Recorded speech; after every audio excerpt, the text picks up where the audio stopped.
My name is John Myatt, as you know, and I'm here today at Castle Central to sign my new edition of two Monets and one Chagall. And I am happy to answer any questions you might want to throw my way. There's three items in the new collection, and there's one Chagall and two Monets. The Monets are paintings that I've visited before, but I wanted to return to. And I don't quite know why, but one of the Monets, it's the more orange one.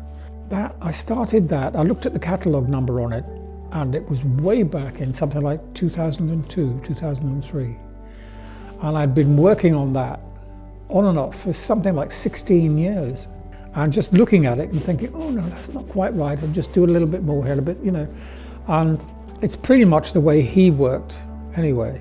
He'd probably take a year or two to tweak his, when he was doing paintings in series like the London Bridge or the Houses of Parliament or the Water Lilies, you know, he'd tweak each edition himself.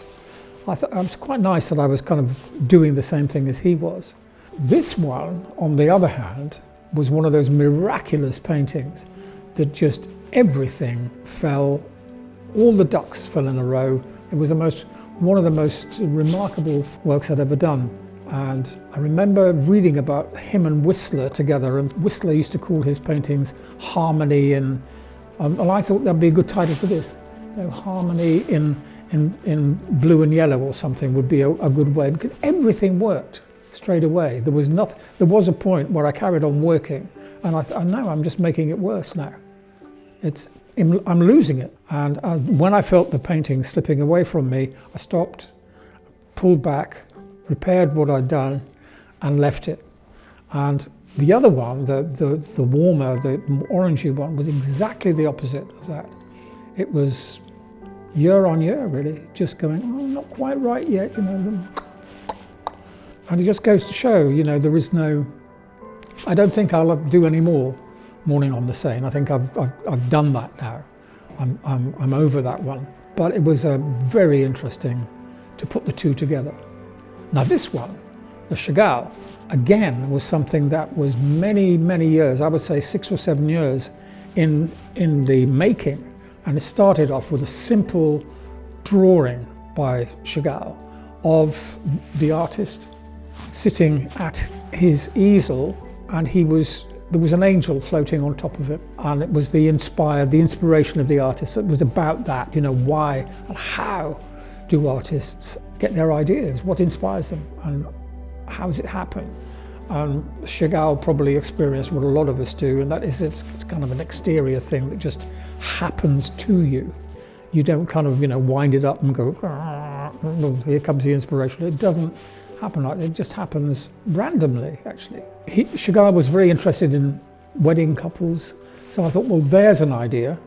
And I just kind of nicked these other figures from different Chagall paintings and got to a point where the painting was there, but it was not good enough. It was nowhere near finished. The last thing I remember doing to it, I think, was I put the tiniest little bit of fluorescent colour in the reds. I noticed that quite a lot of David Hockney went through a phase of using fluorescent colours. That's a good thing, because it gives the reds just a little bit of punch. It just gave it a little bit of bite that it needed to be a powerful image. And that probably took, I would say, 4 or 5 years of just, you know, messing around and trying this, trying that, scraping something out, putting something back, looking at more Chagalls, stealing a few ideas, thinking, no, that doesn't work, getting rid of them. And in the end, it becomes my painting based on his ideas. But I have to make the painting work as a discrete and separate object, independent of him, but dependent on him. And at the point where that moment arrived, I thought, that's finished.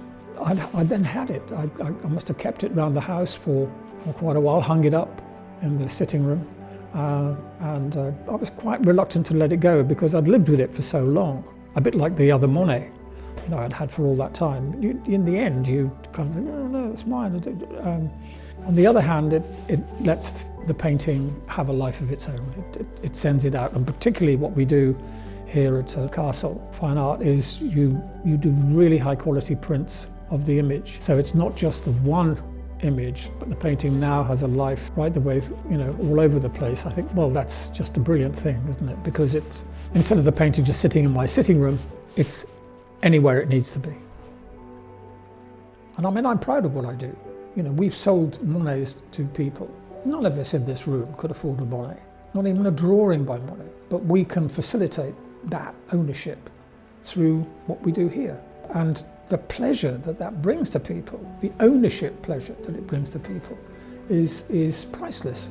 That's why I like meeting the people who buy it, because you can see the joy that a painting can give them. They'll never be able to afford. They know I'm a tribute band. They know that's a tribute band, but it's so good that it could be, just could be, a real one.